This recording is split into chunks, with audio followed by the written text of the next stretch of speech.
Hello welcome back Aisha's കിച്ചണിലേക്ക് എല്ലാവർക്കും സ്വാഗതം. അപ്പോൾ ഇന്ന് വന്നിട്ടുള്ളത് മലപ്പുറം സ്റ്റൈൽ മന്തി റെസിപ്പിയുമായിട്ടാണ്. മലപ്പുറത്തെ മിക്ക വീടുകളിലും ഞാൻ കണ്ടിട്ടുള്ള ഒരു മന്തി റെസിപ്പിയാണ് ഇന്ന് നിങ്ങളുമായിട്ട് ഷെയർ ചെയ്യാൻ പോകുന്നത് കേട്ടോ. അപ്പോൾ ഇത് എല്ലാവർക്കും ഒരേപോലെ ഉണ്ടാക്കാൻ പറ്റുന്ന നിങ്ങൾ എന്നോട് ചോദിച്ചിട്ടുള്ള റെസിപ്പി കൂടിയാണിത്. അപ്പോൾ എന്തായാലും വീഡിയോ മുഴുവനായിട്ട് കാണുക, എന്നിട്ട് നിങ്ങളുടെ ഫീഡ്ബാക്ക്സ് താഴെ കമൻറ്റ് ബോക്സിൽ എഴുതിയിരിക്കാനും മറക്കരുത്. പിന്നെ നമ്മുടെ ചാനൽ ഇതുവരെ സബ്സ്ക്രൈബ് ചെയ്യാത്തവരുണ്ടെങ്കിൽ നിങ്ങൾക്ക് ഈ ചാനൽ ഇഷ്ടമാവുന്നുണ്ടെങ്കിൽ ഒന്ന് സബ്സ്ക്രൈബ് ചെയ്യണേ. അവിടെ കന്നിട്ട് സബ്സ്ക്രൈബ് ബട്ടൺ പ്രസ് ചെയ്യുക. അതിൻ്റെ കൂടെ ചെറിയൊരു ബെല്ലൈക്കൺ ഉണ്ട്, അതുകൊണ്ടൊന്ന് പ്രസ് ചെയ്യാം. അപ്പോൾ ഇതുപോലെ കാണാം, ഇതിൽ ഓൾ വേണം പ്രസ് ചെയ്യാൻ. അപ്പോൾ ശരി, നമുക്ക് റെസിപ്പിയിലോട്ട് പോവാം. മന്തി നമ്മൾ ഉണ്ടാക്കുമ്പം സെല്ല ബസ്മതി റൈസ് വെച്ചിട്ട് തന്നെ ഉണ്ടാക്കാൻ ശ്രദ്ധിക്കുക, എന്നാലേ കറക്റ്റ് മന്തിയുടെ ടേസ്റ്റ് കിട്ടുള്ളൂ കേട്ടോ. സെല്ല ബസ്മതി റൈസും നോർമൽ ബസ്മതി റൈസും തമ്മിലുള്ള മെയിൻ വ്യത്യാസം എന്താണെന്ന് വെച്ചാൽ, സെല്ല ബസ്മതി റൈസ് ഒരു യെല്ലോ കളറായിരിക്കും, നോർമൽ ബസ്മതി റൈസ് വൈറ്റ് കളറിലായിരിക്കും. അത് ഫ്രൈഡ് റൈസിലോട്ടാണ് എടുക്കുന്നത്. ഇതാണ് നമ്മുടെ മന്തിയുടെ അരി. ഞാൻ ഇന്ത്യ ഗേറ്റ് ബ്രാൻഡിൻ്റെ ഗോൾഡൻ സെല്ല റൈസാണ് എടുത്തിട്ടുള്ളത്. പിന്നെ ഒരു 6 കപ്പ് സെല്ല ബസ്മതി റൈസ് എടുത്തിട്ടുണ്ട്. നന്നായിട്ട് കഴുകിയെടുത്ത ശേഷം വെള്ളത്തിൽ കുതിർത്ത് വയ്ക്കുക. നമ്മൾ അരി വേവിക്കാനുള്ള വെള്ളം അവിടെ തിളയ്ക്കുന്ന സമയം മാത്രം മതി ഇത് കുതിർത്ത് വയ്ക്കാൻ കേട്ടോ. ഒരുപാട് നേരമൊന്നും കുതിർത്ത് വയ്ക്കേണ്ട. ഇനി ഇതിലോട്ട് എന്തൊക്കെ ചേരുവകൾ ചേർത്ത് നോക്കാം. ഞാനൊരു 6 സവോള എടുത്തിട്ടുണ്ട്. പിന്നെ 6 തക്കാളിയും വേണം. ഇപ്പോൾ ഇതിൽ 2 തക്കാളി വലിയതായതുകൊണ്ട് ഞാൻ 5 തക്കാളിയായിട്ടോ എടുത്തിട്ടുള്ളത്. അപ്പം 6 സവോളയിലേക്ക് 6 ചെറിയ തക്കാളിയാണ് വേണ്ടത്. പിന്നെ പച്ചമുളക് ഒരു 5ഓ 6 എടുക്കാം. അതുപോലെ വെളുത്തുള്ളി കുറച്ച് അധികം എടുത്തിട്ടുണ്ട്. ഇഞ്ചി ചെറിയൊരു കഷ്ണം എടുത്തിട്ടുള്ളൂ കേട്ടോ. പിന്നെ നമ്മളിതുപോലെ അരിയൊക്കെ വേവിച്ചെടുക്കുമ്പോൾ ഒരുപാട് വെള്ളത്തിൽ വേണം അരി വേവിച്ചെടുക്കാൻ വേണ്ടിയിട്ട്. അരി വേവിക്കാനുള്ള വെള്ളം അവിടെ തിളയ്ക്കുന്നുണ്ട്. അതിലോട്ട് ഒരു 2 ടേബിൾ സ്പൂണോളം സൺഫ്ലവർ ഓയിലും 2 ടേബിൾ സ്പൂൺ വിനാഗിരിയും ആവശ്യത്തിന് ഉപ്പും ചേർത്തിട്ട് നന്നായിട്ടൊന്ന് മിക്സ് ചെയ്ത് കൊടുക്കുക. എന്നിട്ട് ഇതിലോട്ട് അരി ചേർത്ത് കൊടുക്കുക. നന്നായിട്ട് കഴുകിയെടുത്തിട്ടുള്ള അരി ചേർത്ത് കൊടുക്കുക.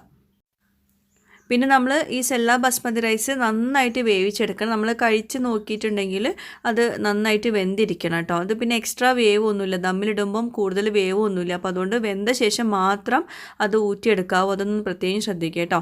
ഇങ്ങനെ ടേസ്റ്റ് ചെയ്ത് നോക്കുമ്പോൾ സെല്ല ബസ്മതി റൈസ് ആയതുകൊണ്ടാട്ടോ. നമ്മൾ നോർമൽ ബിരിയാണി അരിയൊക്കെ ആണെങ്കിൽ നമ്മൾ ചെറുതായിട്ടൊന്ന് വേവ് കുറഞ്ഞിട്ടല്ലേ നമ്മൾ എടുക്കുക. ഇതങ്ങനെയല്ല, ഇത് നമ്മൾ അത്യാവശ്യം വെന്തിട്ട് തന്നെ എടുക്കണം കേട്ടോ. വേവ് കൂടാൻ പാടില്ല, എന്നാലും നമ്മൾ കഴിച്ച് നോക്കുമ്പം വെന്തിട്ടുണ്ടാവണം. എന്നിട്ട് അതൊരു ഓട്ടപാത്രത്തിലോട്ട് മാറ്റാം. അപ്പം നമ്മുടെ അരി വന്നിട്ടുണ്ട്, അതോടെ ഡ്രെയിൻ ചെയ്യാൻ വേണ്ടിയിട്ട് മാറ്റി വെച്ചിട്ടുണ്ട്. അപ്പോൾ അരി വേവിച്ച ശേഷമാണ് നമ്മളിതിലോട്ടുള്ള മസാല റെഡിയാക്കുന്നത്.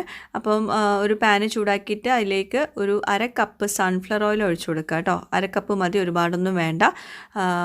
പിന്നെ അതിലോട്ട് 2 പട്ട, ഗ്രാമ്പു ഒരു 4 ഏലയ്ക്ക, ഗ്രാമ്പു ഒരു 1/2 ടീസ്പൂൺ എടുത്തിട്ടുണ്ട്. അതൊന്നുകൊണ്ട് വഴറ്റിയെടുത്ത ശേഷം അതിലോട്ട് സവോള ചേർത്ത് കൊടുക്കുക. നമ്മൾ നേരത്തെ കാണിച്ചല്ലോ, 6 മീഡിയം സൈസ് സവോള നല്ലോണം കനം കുറച്ചിട്ട് അരിഞ്ഞിട്ട് വേണം ചേർത്ത് കൊടുക്കാൻ കേട്ടോ.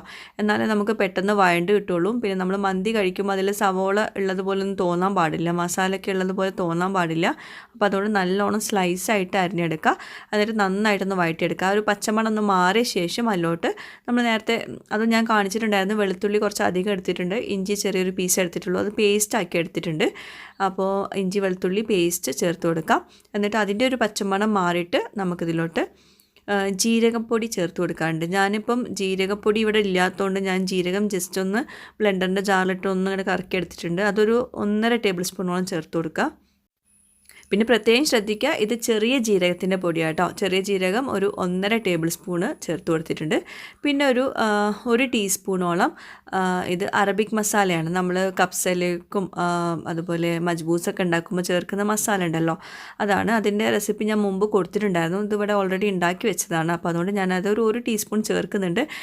ഒട്ടും തന്നെ നിർബന്ധമില്ല, ഇല്ലാത്തവർ ചേർക്കണ്ട കേട്ടോ. പക്ഷേ ജീരകപ്പൊടി ഉണ്ടല്ലോ, ചെറിയ ജീരകം പൊടിച്ചത്, അത് ചേർക്കണം കേട്ടോ. അത് ഒരു 1.5 ടേബിൾ സ്പൂണോളം ചേർത്തിട്ടുണ്ട്. ഇതെല്ലാം കൂടി ചേർത്തിട്ട് സവോളയും ഇഞ്ചി വെളുത്തുള്ളി പേസ്റ്റൊക്കെ ഉണ്ടല്ലോ, അതെല്ലാം കൂടി നന്നായിട്ടൊന്ന് കമ്പൈൻ ചെയ്ത് കൊടുക്കുക. അപ്പോൾ നല്ലൊരു മണം വരും കേട്ടോ ആ ഒരു സമയത്ത്. ഇനി ഇതിലോട്ട് നമുക്ക് മാഗി ചിക്കൻ സ്റ്റോക്ക് ചേർത്ത് കൊടുക്കാറുണ്ട്. അപ്പോൾ ഇതുപോലെ ഒരു പാക്കിൽ 2 ക്യൂബാണ് ഉണ്ടാവുക. അങ്ങനെ 2 പാക്ക് എടുത്തിട്ടുണ്ട്. മൊത്തം 4 ക്യൂബ്സാണ് ഉണ്ടാവുക കേട്ടോ. അപ്പോൾ അത് ചേർത്ത് കൊടുക്കാം. അപ്പോൾ ഇതിൽ നമ്മൾ എടുത്തിട്ടുള്ള അരിയുടെയും ചിക്കൻ്റെയും കണക്ക് പറയുകയാണെങ്കിൽ 1.5 കിലോ അരിക്ക് 1.5 കിലോ ചിക്കൻ എടുത്തിട്ടുണ്ട് കേട്ടോ. അപ്പോൾ ആ ഒരു മെഷർമെൻറ്റിലാണ് ഞാൻ ബാക്കിയുള്ള ചേരുവകളൊക്കെ ചേർത്തിട്ടുള്ളത്. ഞാൻ ഡിസ്ക്രിപ്ഷൻ ബോക്സിൽ ഇൻഗ്രീഡിയൻസിൻ്റെ ലിസ്റ്റ് കൊടുക്കാം കേട്ടോ. അപ്പോൾ ചിക്കൻ സ്റ്റോക്ക് ചേർത്ത് കൊടുത്തു. ഇനി ഇതിലോട്ട് നമ്മൾ നേരത്തെ കാണിച്ചല്ലോ തക്കാളി എത്ര എടുത്തെന്നുള്ളത്, അപ്പം അത് പേസ്റ്റ് ആക്കിയിട്ടാണ് ചേർക്കുന്നത് കേട്ടോ. വെള്ളമൊന്നും ഒഴിക്കാണ്ട് ബ്ലെൻഡറിൻ്റെ ജാറിലിട്ട് നല്ലോണം പേസ്റ്റ് ആക്കുക. എന്നിട്ട് അത് ചേർത്ത് കൊടുത്തു. അപ്പോൾ ചെറിയ തക്കാളി ആണെങ്കിൽ 6 എടുക്കുക, മീഡിയം സൈസ് തക്കാളി ആണെങ്കിൽ ഒരു 5 മതിയാവും. എന്നിട്ട് നന്നായിട്ടൊന്ന് മിക്സ് ചെയ്ത് കൊടുക്കുക. ഇനി ആ തക്കാളിയുടെ ഒരു പച്ചമണമൊക്കെ ഉണ്ടല്ലോ അതൊക്കെ ഒന്ന് മാറണം. അതിന് ശേഷം മാത്രം നമ്മൾ ബാക്കിയൊക്കെ ചേർത്ത് കൊടുക്കുക കേട്ടോ, അല്ലെങ്കിൽ വേറൊരു ടേസ്റ്റ് ആയിരിക്കും നമ്മുടെ മന്തിക്ക്.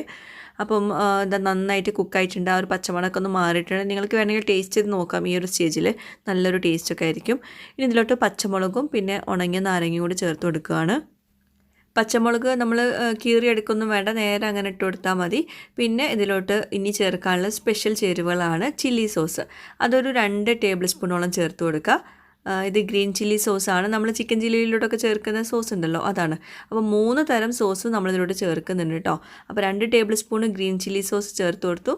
പിന്നെ ഒരു 4 table spoon tomato sauce. Tomato sauce അല്ല ഞാനിപ്പോൾ ഇവിടെ ചേർക്കുന്നത്, ടൊമാറ്റോ കെച്ചപ്പാണ് കേട്ടോ. രണ്ടും ഡിഫറെൻ്റ് തന്നെയാണ്. ടൊമാറ്റോ കെച്ചപ്പ് എന്ന് പറയുമ്പോൾ നമ്മളത് കുക്ക് ചെയ്യാണ്ട് നമുക്ക് നേരെ യൂസ് ചെയ്യാൻ പറ്റുന്നതാണ് കെച്ചപ്പ്.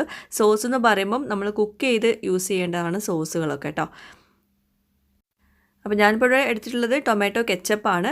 പിന്നെ ഇതിലോട്ട് 1 ടേബിൾ സ്പൂണോളം സോയ് സോസും ചേർത്ത് കൊടുക്കുന്നുണ്ട്. അപ്പോൾ 3 തരം സോസ് നമ്മളിതിലോട്ട് ചേർത്തിട്ടുണ്ട്. അപ്പോൾ നിങ്ങൾ സോസ് ഇങ്ങനെ ചേർക്കുമ്പോൾ നിങ്ങൾ വിചാരിക്കേണ്ട ഇതിപ്പോൾ എങ്ങനെ ഉണ്ടാവും ടേസ്റ്റ് എന്നൊന്നും. ഇതുപോലെ ഒന്ന് ട്രൈ ചെയ്ത് നോക്കിയാൽ നിങ്ങൾക്ക് അതിൻ്റെ ഒരു ടേസ്റ്റ് മനസ്സിലാവും. സൂപ്പർ ടേസ്റ്റാണ് കേട്ടോ, വ്യത്യസ്ത ടേസ്റ്റാണ്. പിന്നെ ഇതിലോട്ട് കുറച്ച് ഉപ്പ് ചേർത്തിട്ടുള്ളൂ, കാരണം നമ്മൾ ഓൾറെഡി ഇതിലോട്ട് ചിക്കൻ സ്റ്റോക്ക് ചേർത്താണ്, അതിൽ ഉപ്പ് ഉണ്ടാവും. അപ്പോൾ ഉപ്പ് നോക്കിയിട്ട് വേണം ചേർക്കാൻ. പിന്നെ 1 ടേബിൾ സ്പൂണോളം വിനാഗിരിയും ചേർത്തിട്ടുണ്ട്, ടേസ്റ്റ് ഒന്ന് ബാലൻസ് ചെയ്യാൻ വേണ്ടിയിട്ട്.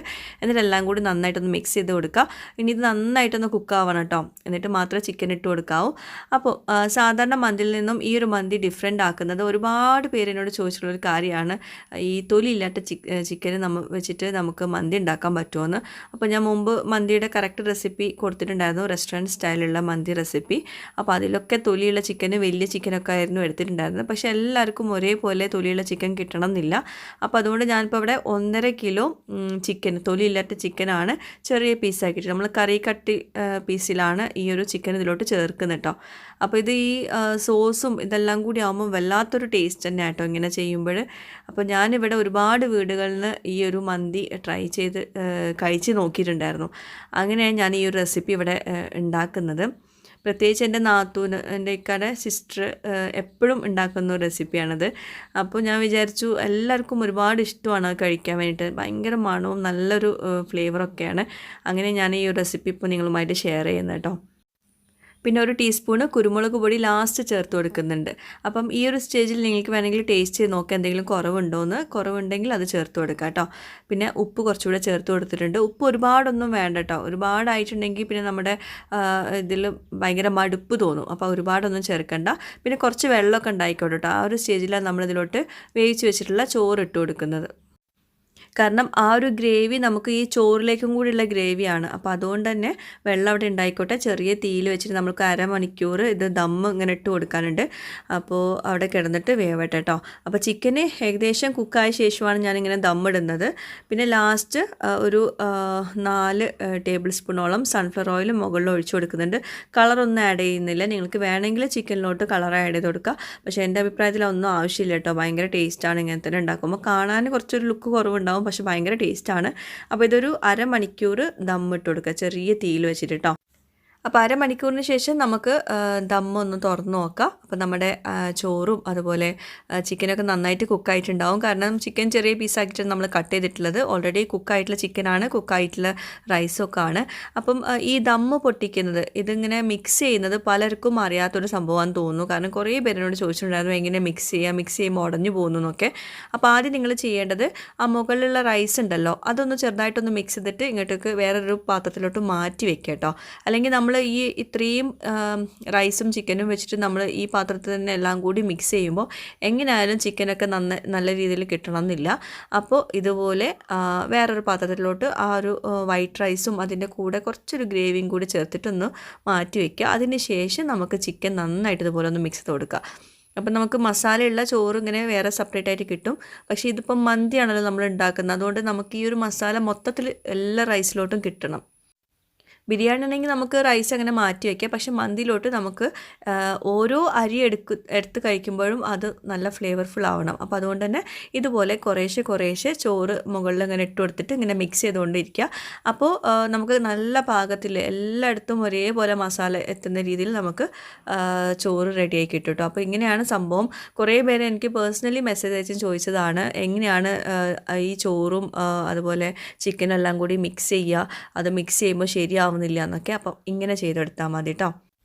ഇപ്പോൾ ഇങ്ങനെ മിക്സ് ചെയ്യുന്നതൊക്കെ കുറേ പേർക്കൊക്കെ അറിയുന്നത് തന്നെ ആയിരിക്കും. പക്ഷേ എനിക്കൊന്നും മുമ്പൊന്നും ഇത് മിക്സ് ചെയ്യാനൊന്നും അറിയില്ലായിരുന്നു. അപ്പോൾ എന്നോട് ഇപ്പം ചിലരൊക്കെ ചോദിക്കുമ്പോൾ എനിക്ക് എൻ്റെ പഴയ കാലമാണ് ഓർമ്മ വരുന്നത്. അപ്പോൾ അതുകൊണ്ടാണ് ഞാൻ കുറച്ച് പേർക്കെങ്കിലും യൂസ്ഫുൾ ആവട്ടെ എന്ന് വിചാരിച്ചിട്ട് ഇതൊക്കെ ഒന്ന് കാണിക്കുന്നത് കേട്ടോ. അപ്പോൾ തീർച്ചയായിട്ടും ഒരാൾക്കെങ്കിലും യൂസ്ഫുൾ ആവുകയാണെങ്കിൽ അത് വലിയ കാര്യമല്ലേ. അപ്പോൾ ഇങ്ങനെയൊക്കെയാണ് നമ്മുടെ റൈസ് ഉണ്ടാക്കേണ്ടത്. അടിപൊളി റൈസാണ്. പിന്നെ ഇതിൻ്റെ കൂടെ നമ്മൾ സൈഡ് ഡിഷായിട്ട് നമ്മൾ സാധാരണ മന്തിയിലോട്ട് എടുക്കുന്ന പോലെ ആ ടൊമാറ്റോ ചട്നീൻ്റെ ഒന്നും ആവശ്യമില്ല. കാരണം ഇതിലോട്ട് നമ്മൾ ടൊമാറ്റോ പേസ്റ്റ് ചേർക്കുന്നുണ്ട്, അതുപോലെ ടൊമാറ്റോ സോസ് ചേർക്കുന്നുണ്ട്. അപ്പോൾ അത് ഓൾറെഡി നല്ല ഉപ്പ് പുളി എരിവൊക്കെ ഉള്ള നല്ല അടിപൊളി ഡിഷ് തന്നെയാണ്. അപ്പോൾ അതിൻ്റെ കൂടെ ഒന്നും ഇല്ലെങ്കിലും കുഴപ്പമില്ല. ഞാനിപ്പോൾ സാലഡാണ് ഇതിൻ്റെ കൂടെ വെച്ചിട്ടുള്ളത്, പിന്നെ ഒരു പുളി ചമ്മന്തിയുമാണ് വെച്ചിട്ടുള്ളത്. അപ്പോൾ ഇതാണ് ഇന്നത്തെ നമ്മുടെ സ്പെഷ്യൽ ചിക്കൻ മന്തി കേട്ടോ.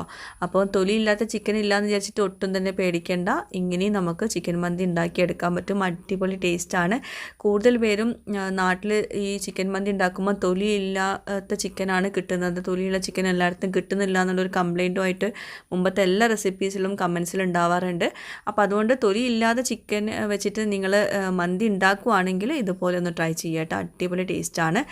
പിന്നെ നമ്മുടെ ചിക്കൻ്റെ ആ ഒരു ടെക്സ്ചർ കാണിക്കാൻ വേണ്ടിയിട്ടാണ് ഞാൻ ഇങ്ങനെ കാണിക്കുന്നത് കേട്ടോ. കാരണം നമ്മുടെ മന്തിയിലെ തൊലിയുള്ള ചിക്കൻ വെച്ചിട്ട് ഉണ്ടാക്കുമ്പം എങ്ങനെയാണോ അത്രയും സോഫ്റ്റ് തന്നെയാണ് ഈ ഒരു ചിക്കനും. ബിരിയാണിയിലെ ചിക്കന് പോലെ ഒന്നുമല്ല കേട്ടോ, ഇത് നല്ല സോഫ്റ്റ് ആയിട്ടാണ് വന്നിട്ടുള്ളത്. ഇതുപോലെ തന്നെ ഉണ്ടാക്കി നോക്കുക, എന്നിട്ട് നിങ്ങളുടെ ഫീഡ്ബാക്സും എഴുതി അറിയിക്കണം. അപ്പോൾ നല്ല ടേസ്റ്റാണ് ഇതെല്ലാം ചിക്കൻ കഴിക്കാൻ കേട്ടോ. നമ്മൾ മന്തിയുടെ ആ ഒരു സ്റ്റൈൽ തന്നെയാണല്ലോ ഉണ്ടാക്കിയിട്ടുള്ളത്. അപ്പോൾ എന്തായാലും നിങ്ങൾ ട്രൈ ചെയ്യുക, ഫീഡ്ബാക്സ് അറിയിക്കുക. പുതിയൊരു വീഡിയോയുമായിട്ടോ വ്ളോഗുമായിട്ടൊക്കെ വരുന്നവരേക്കും ബൈ. Thank you.